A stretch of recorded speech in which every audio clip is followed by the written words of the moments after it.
today I'm going to discuss whether or not the RAV4 Prime qualifies for a federal tax credit. So this is probably something you're thinking about if you are considering a RAV4 Prime. Definitely important to know if you're going to end up saving money by purchasing this vehicle. So I'm going to discuss what is the federal tax credit, when was it introduced, does it apply to the RAV4 Prime, and explain why or why not.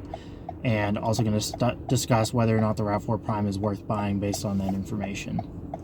The federal electric vehicle tax credit was introduced in 2010, and this gave car buyers up to $7,500 in tax credits on their electric vehicle purchase. Now, there were limits on the automakers in terms of how many units they produce. So, for example, Tesla, once they reached 200,000 units, which is the threshold, none of the new units produced after that would qualify for the tax credit. Toyota also hit this number in June of 2022, which allowed them to qualify through October of 2023. But after that, without any changes to the law, none of the new electric vehicles produced from Toyota would qualify. However, some of these laws have changed, so that's what I'm going to discuss in this video. So the biggest change after August 2022, when President Biden released the Inflation Reduction Act, this got rid of that 200,000 vehicle cap on electric vehicle credits per manufacturer. However, it also changed a few other laws. For example, final assembly of the vehicles must take place in North America. And unfortunately, the RAV4 Prime is assembled in Japan, so that would make it ineligible. So no, the RAV4 Prime is not eligible for the federal tax credit. Now, if you're curious about previous federal tax credits and rebates offered on previous Toyota vehicles, you can check out my full article. I'll link it in the description just to get an idea of what it used to be like. Now, although the federal tax credit is not available on the RAV4 Prime, as I said, there's still a possibility that you could get some credit.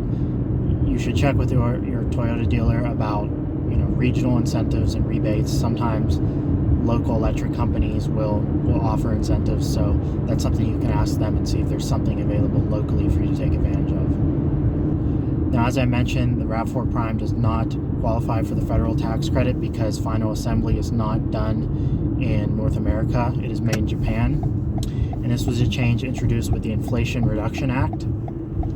Now, along with that, there were some other changes. One of them, which was beneficial to Toyota, was that the 200,000 vehicle production unit was lifted. So previously, if you produced more than 200,000 vehicles, anything in excess of that did not qualify. So that is gone, which is good news. However, there's some more stipulations that are in place now. Along with the assembly location, it also includes some battery stipulations of where those are produced, income requirements, and the total price of the vehicle, the sale price of the vehicle. All those are new factors that should be considered when determining whether or not an electric vehicle qualifies for the tax credit.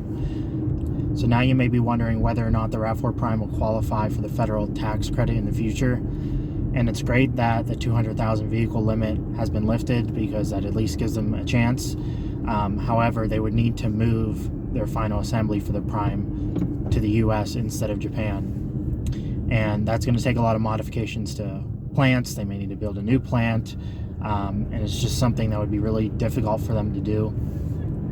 And as they start to release different electric vehicles, such as the bZ4X, it's questionable whether or not they're going to keep investing in the Prime or even keep producing the RAV4 Prime in general. So personally, I have no reason to believe that they're going to qualify for the tax credit anytime soon because of the changes that would need to be made to manufacturing by Toyota. It just doesn't seem worth it. So now you may be wondering whether or not the RAV4 Prime is still worth buying now that you know it doesn't qualify for the federal tax credit. And that's not an easy question to answer because it depends on so many different factors from you as a car buyer. For example, how much are you willing to spend on a vehicle? Is it really worth the extra money you're going to spend? For example, it's great on gas, but it costs more money. So, does it really save you money in the end, or is it more expensive? And this is something I go into detail in one of my other articles. titled, "Is the RAV4 Prime Worth Buying?" So I'll link that down in the description below. If you're not sure if it's worth buying for your situation, I definitely recommend reading that, and that should help you make a decision. So hopefully this helped you understand whether or not the RAV4 Prime qualifies for a federal tax credit. Obviously, it's not an easy answer. There's lots of factors that go into it. So I hope this helped explain it pretty clearly. If you have any questions, you can leave a comment below. You can also contact me on my website, rav4resource.com, and I'll be happy to answer any questions.